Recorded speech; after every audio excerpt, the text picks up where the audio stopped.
Hello guys, मैं हूं Mohan Sharma. Welcome to my YouTube channel coding is easy. इस वीडियो में हम लोग पढ़ेंगे टेबल टैग के बारे में। टेबल टैग वेब डिज़ाइनिंग में बहुत ही इम्पोर्टेंट पार्ट हैं, जो अभी मैं दिखा रहा हूं। टेबल सिंपली विदाउट सीएसएस का यूज़ कर रहे हैं। अभी यहाँ पर टेबल ये बॉर्डर के साथ में मैं बनाया हूं, जिसमें यूज़र का नेम है, ईमेल है, मोबाइल है, 3 कॉलम है यहाँ और 4 रो है पहले वाले सेक्शन में। फिर ये दूसरे जो नंबर पे हैं table without border, same data है हमारे पास, टेबुलर फॉर्म में है भी, बट इसमें बॉर्डर का यूज़ नहीं किए हैं। नेक्स्ट देख रहे हैं पैटर्न, इसमें भी सेम डेटा है, 3 कॉलम और 4 रो है, बट यहाँ देखेंगे कि जिसका बॉर्डर है, बॉर्डर से कुछ स्पेस है, राइट। कंटेंट और बॉर्डर के बीच में स्पेस है लेफ़्ट साइड से, तो इसको बोलते हैं सेल पैडिंग। ये एक सेल है जो दिखाई दे रहा है बॉक्स के तरह, इसको डिजाइनिंग में एक सेल बोलते हैं। और इस डिज़ाइन टेबल के अंदर हमारे पास 3 कॉलम है और 4 रो है, राइट। अब ये सेल स्पेसिंग का सेल पैडिंग होता है जब बॉर्डर और कंटेंट के बीच में जो स्पेस देते हैं। नेक्स्ट हैं, यहाँ पर देख रहे हैं सेल्स के बीच में स्पेस है, न कि बॉर्डर और कंटेंट के बीच में। जो सेल हैं उनके बीच में स्पेस है, तो उसको सेल स्पेसिंग कीवर्ड का यूज़ करेंगे हम टेबल टैग के अंदर ही। तो सेल स्पेसिंग हो गया हमारे पास, ऊपर वाले में सेल पैडिंग का यूज़ किए थे, और यहाँ पर सेल स्पेसिंग और सेल पैडिंग दोनों का यूज़ किए हैं। डेटा हमारे पास सेम है, राइट। तो जैसा नीड है हम उस तरह का टेबल अभी सिंपल विदाउट सीएसएस का बना रहे हैं। आगे हम लोग पढ़ेंगे कि इसके बैकग्राउंड का कलर कैसे चेंज करेंगे, हाइट विड्थ और ज़्यादा कैसे करेंगे।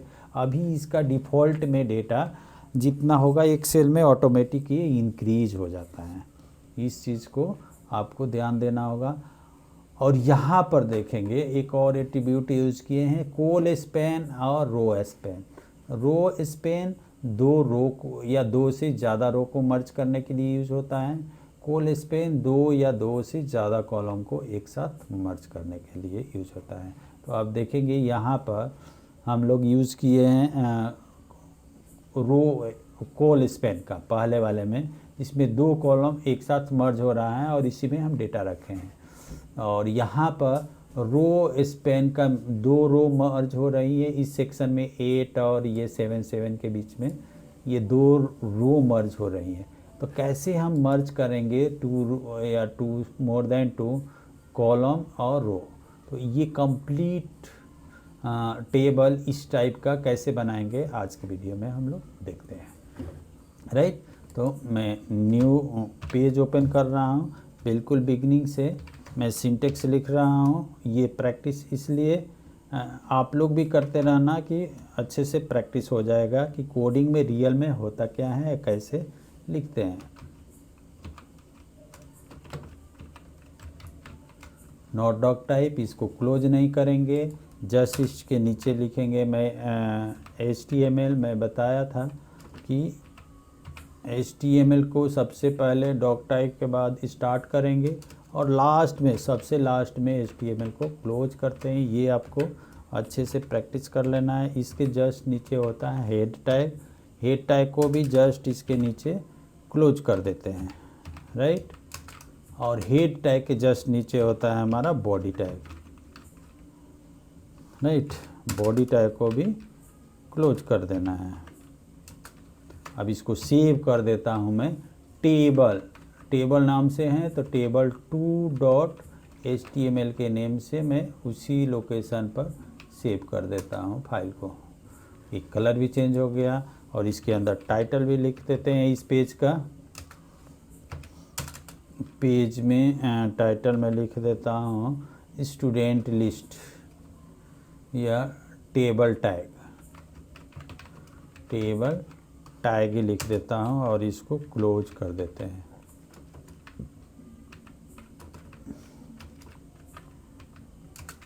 राइट। ये हमारा मिनिमम सिंटेक्स हो गया। अब हमें टेबल बनाना है तो यहाँ हेडिंग भी दे देते हैं table tag, right. Table tag और H1 को क्लोज कर देते हैं। राइट, बिल्कुल वीडियो जो भी आप देखोगे बीच से कोशिश नहीं करना देखने का, शुरू से देखोगे तो इजीली समझ में आ जाएगा। ज़्यादा मैं लंबा वीडियो भी नहीं बना रहा हूँ और जो नीड्स है स्टार्टिंग में बस वही अभी बना रहा हूँ मैं। फिर ये बिल्कुल किड्स भी पढ़ सकते हैं इस वीडियो से और बिगनर्स भी पढ़ सकते हैं। राइट, आगे मैं वीडियो और बनाऊंगा जिसमें आप प्रोफेशनल लेवल तक कैसे जाएंगे इजीली कोडिंग करके, वो सब भी मैं डालूंगा। राइट, तो टेबल टैग के लिए सबसे पहले टेबल एक टैग होगा। राइट, उसको यूज़ करेंगे और इसको भी क्लोज करेंगे। हमने टेबल टैग यहाँ H1 में लिखा, क्लोज कर दिया और इसको रन करके देख लेते हैं एक बार। अभी हमारा आउटपुट नहीं है। H1 टेबल, सॉरी, यहाँ टाइटल हमें लिखना है, पेज का टाइटल लिखना है और टाइटल नहीं लिखेंगे, क्लोज अच्छे से नहीं करेंगे तो ऐसे ही होगा, उसके सारे आगे का पार्ट को ले लेता है टैग के अंदर ही, टाइटल टैग के अंदर। राइट, तो ये हमारा हो गया टेबल टैग में। हमें अब देखो टेबल में मेनली रो और कॉलम कुछ सिंटेक्स हैं, इसका हमें याद रखना है। टेबल टैग के अंदर रो स्टार्ट करने के लिए हम TR का यूज़ करेंगे। TR stand for table row. और इसके अंदर यदि हेडिंग देना है, जो मैं दिखाया था यहाँ पर आउटपुट में, ये देखेंगे आपका थोड़ा बोल्ड है, फर्स्ट रो के अंदर जो कंटेंट है बोल्ड आ रहा है लिखा हुआ, तो इसको TH के अंदर लिखते हैं और जो नॉर्मल डेटा है वो TD के अंदर लिखेंगे, लेकिन दोनों को TR के अंदर, टेबल रो के अंदर ही लिखना होगा। तो हमारा, मैं ये TR को क्लोज कर दिया, एक रो बनाया मैं, और इसके अंदर हमें जितने को हेडिंग देना है एक कॉलम एक रो में, वो हम दे देंगे। तो मैं सेम वही यूज़ कर रहा हूँ, TH का यूज़ कर रहा हूँ और हेडिंग में नेम, पहला हेडिंग क्या है, नेम। स्टूडेंट का लिस्ट बनाना है या जो भी लिस्ट बनाना है तो नेम TH को फिर क्लोज कर देंगे। राइट, और फिर दूसरा TH आपको यूज़ करना है, तो मैं अभी के लिए यही कॉपी कर रहा हूँ। और इसमें आप ईमेल लिखना है तो ईमेल लिखो, मोबाइल नंबर लिखना है मोबाइल नंबर लिखो, सिटी लिखना है सिटी लिखो, जो आपका नीड है उसके अंदर आप रो बना सकते हो। राइट, मैं एक बढ़ा देता हूँ और यहाँ पर सिटी का भी यूज कर लेता हूँ। अब देखो आपका इसमें इस तरह से दिखाई दे देगा। राइट, अभी हम लोग बॉर्डर इसमें नहीं यूज़ किए हैं तो ये नॉर्मल रो में आ रहा है।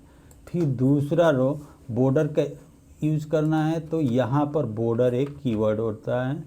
बॉर्डर, इसको एट्रीब्यूट भी बोलते हैं, टेबल का एट्रीब्यूट, जिसमें आप कुछ ना कुछ साइज़ देना है, 1 2 2 2, डिफ़ॉल्ट में नहीं भी कुछ दोगे तो 1 ले लेता है, और ये थिकनेस के लिए देते हैं। राइट, अब ये इस तरह से सेल्स के अलग अलग दिखा देगा। अब हम दूसरी रो में डेटा रखते हैं, तो टेबल डेटा रखने के लिए TD का यूज़ करेंगे। TD स्टार्ट और क्लोज भी कर लेते हैं और फिर TR को क्लोज कर लेते हैं, ये TR। अब इस TD के अंदर मैंने मान लो नेम ये रखा और इसी TD को मैं कॉपी कर दे रहा हूँ। आप लोग कोशिश करना लिखने के लिए, मैं 4 बार, क्योंकि 4 हेडिंग है तो 4 डेटा भी रहेगा नीचे। a@gmail.com, जो भी ईमेल आईडी है, ईमेल आईडी के नीचे ईमेल लिखेंगे, मोबाइल के अंदर मोबाइल लिख देंगे, ठीक है, सिटी के अंदर सिटी लिख देंगे जो डेटा है। बट ये HTML में ऐसे लिखेंगे, हमें जब डायनामिक लैंग्वेज पढ़ेंगे तो मैं बताऊंगा लूप में ये कैसे लिखेंगे, और मोर देन 1000 लाख डेटा हम एक सिंगल रो से ला सकते हैं। लेकिन यहाँ पर यदि हमारे पास 1000 डाटा है तो 1000 टाइम आपको ये रो लिखना ही पड़ेगा HTML के अंदर, ये ध्यान रखना। तो अभी तो प्रैक्टिस करना है कि हाँ कैसे ये आ रहा है। मैं दूसरी, पहले तो इसका आउटपुट देख लेते हैं। ये देखो पहला हेडिंग आ गया, ये थोड़ा बोल्ड है, उसके बाद जो डेटा है नॉर्मल डेटा आ रहा है, सिटी में आपको जो सिटी देना है, मैं नोएडा लिख देता हूँ, तो ये नोएडा आ गया, राइट। दूसरी रो क्रिएट करना है तो ये इसी को कॉपी कर लेते हैं, यहाँ जो भी नाम देना है मैं बी ही ले रहा हूँ, ज़्यादा कन्फ्यूजन ना हो। और यहाँ पर मोबाइल नंबर जो भी XYZ रखना है रख लो। मैं अब ये दूसरी रो का डेटा हमारे पास ये हो गया, राइट। ऐसे ही जितने हमारे पास डेटा हैं उसको बढ़ाते जाएंगे। हमारे पास 1000 डेटा है तो 1000 टाइम हमें लिखना पड़ेगा, ये ध्यान रखना है।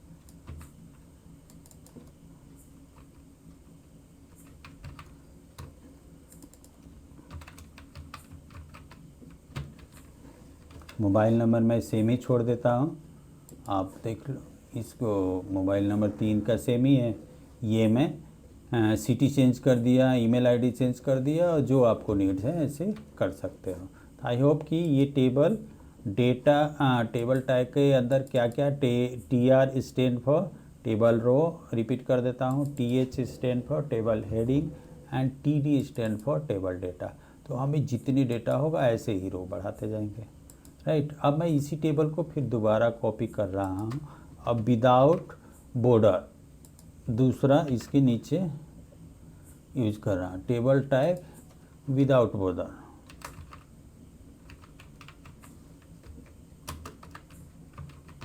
तो यहाँ से हम बॉर्डर हटा देंगे तो ये नॉर्मल डेटा आपको दिखाई देने लगेगा इस तरह से, राइट।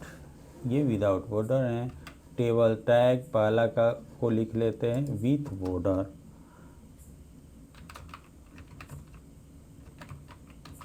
अभी हम लोग बिना CSS का ये बना रहे हैं, आगे हम लोग सीखेंगे कि CSS का यूज़ करके कैसे बनाएंगे। अब मैं तीसरा एग्जांपल बता देता हूँ, जो आई होप कि वहाँ पर देखे थे हम लोग, एक बार चेक भी कर लेते हैं। यहाँ देखो 2 तो हमारा बन गया, ये 2 टाइप। तीसरा है सेल पैडिंग। सेल पैडिंग का यूज़ कैसे करेंगे, तो और बॉर्डर के साथ में थर्ड है with border and cell padding. Cell padding क्या होता है? सेल पैडिंग जैसे मैं बताया था सेल्स और कंटेंट के बीच में यदि स्पेस देना है तो हमें सेल पैडिंग का यूज करना है, राइट।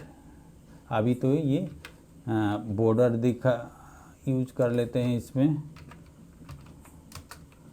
तब क्लियर दिखाई देने लगेगा। ये हमारा हो गया, राइट, बॉर्डर बन गया।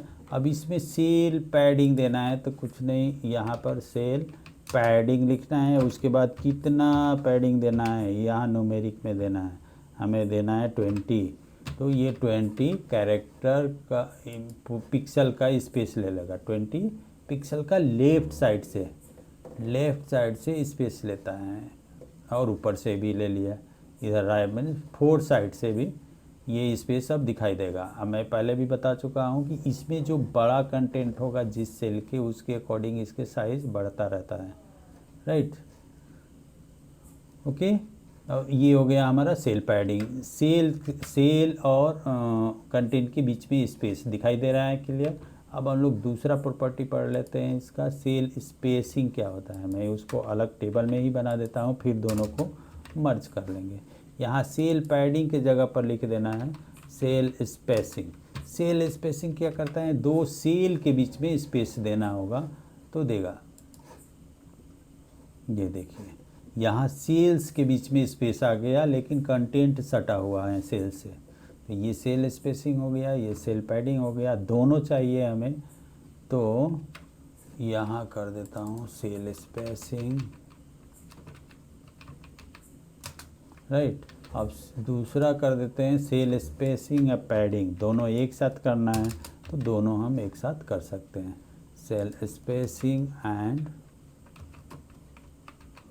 Cell padding. तो यहाँ हम इसका भी सेल पैडिंग का भी यूज कर लेंगे। पैडिंग 10 ही रखते हैं, नहीं भी लिखेगा हम लोग पिक्सल तो बाय डिफ़ॉल्ट ही पिक्सल ले लेता है, या PX लिख भी। अब देखो इसमें सेल स्पेसिंग भी हो गया और सेल पैडिंग भी हो गया, राइट। और एक टॉपिक इसमें बचा हुआ है वो भी बता देता हूँ, थोड़ा सा ये वीडियो लंबा हो जाएगा, बट आपको टेबल के बारे में बिल्कुल कंसेप्ट हो जाएगा कि टेबल बिना CSS का हम कैसे बनाते हैं। एक टॉपिक और है मैं बता ही देता हूँ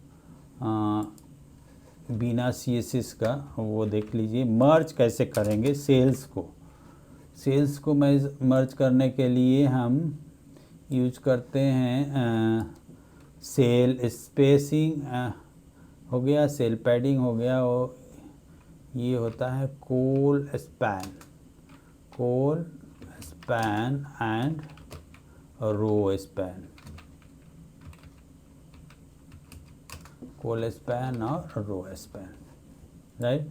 तो सबसे पहले मैं इसको हटा देता हूँ, बॉर्डर ही केवल रखता हूँ लास्ट वाले में,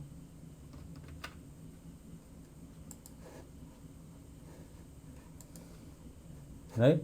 ये देखो अब मैं कोशिश करता हूँ, जैसे यहाँ 3 मोबाइल नंबर हैं, तीनों मोबाइल नंबर ये सेम है, तो मैं इन तीनों को एक साथ मर्ज करने का कोशिश कर रहा हूँ। और ये दोनों मान लो इसका ये ईमेल और नेम दोनों एक ही में मर्ज करना है, तो ये 2 सेल्स के कॉलम को मर्ज कर रहे हैं, 2 कॉलम को मर्ज करना बोलेंगे। यदि ए और ईमेल दोनों एक साथ मर्ज करना है तो हम करेंगे क्या, इस केस में जो लास्ट वाला होगा, जितने सेल होंगे 3 करना होगा, तो ये लास्ट के 2 को डिलीट कर देंगे कोड में, और इसके अंदर लिखेंगे कॉलम को मर्ज करना है तो कोल स्पैन 3 कॉलम को मर्ज करना है तो कोल स्पैन 3, राइट। 2 को करना होगा तो इसको केवल रिमूव करेंगे और यहाँ लिखेंगे कोल स्पैन 2, यहाँ कॉलम को मर्ज कर रहे हैं, लाइक। अब देखो हम लोग नेम और ईमेल दोनों फर्स्ट सेकेंड रो का नेम और ईमेल को मर्ज करना है, तो सबसे पहले इस TD को, ये सेकेंड रो में है, हेडिंग के नीचे फर्स्ट है, तो इसको डिलीट करेंगे यहाँ से, और इस TD में लिखेंगे कोल स्पैन इक्वल टू 2, हमें 2 कॉलम को मर्ज करना है, 3 कॉलम को मर्ज करना होगा तो 3, बट 2 सेल्स को ये हमारा हो गया, ए आ गया। अब यहाँ से अब इसमें ईमेल लिखना है तो ईमेल भी लिख दो, राइट। जो कुछ भी लिखना है मैं लिख देता हूँ यहाँ पर, ए के जगह पर ये लिख ही दो, एंड कॉमा लगा करके लिख देता हूँ a@gmail.com, राइट। तो इस तरह से आपको डेटा दिखाई देगा, राइट। अब मैं ये तीनों मोबाइल नंबर, तीनों रो को कैसे मर्ज करना है, तो वही करना होगा, ये जो डेटा है ना पूरा सेल्स को हटाना होगा यहाँ से, ये सेल भी हटा दिया मैं और इस सेल को भी हटा दिया, नीचे के जितने सेल होंगे वो सारा हटाना पड़ेगा, और जो सबसे ऊपर रहेगा सेल जिसके साथ मर्ज करना है, तो यहाँ पर रो स्पैन, क्योंकि ये रो हैं तो यहाँ लिखेंगे रो स्पैन इक्वल टू, कितने रो को मर्ज करना है 3, तो यहाँ पर 3 लिखेंगे, बट ये डेटा हटाना ज़रूरी है, ये ध्यान रखना है। ये देखो इस तरह से हमारा सेल का मर्जिंग भी हो गया, राइट। आई होप कि टेबल का कंसेप्ट अच्छी तरह से क्लियर हो गया होगा विदाउट CSS। ओके गाइज, इस वीडियो में इतना ही। यदि ये वीडियो आपको अच्छी लगे तो अपने दोस्तों के साथ शेयर करो और सब्सक्राइब भी कर लेना, ताकि नया कोई वीडियो डालूं तो आपको नोटिफिकेशन पहले मिल जाए। Thanks for watching this video.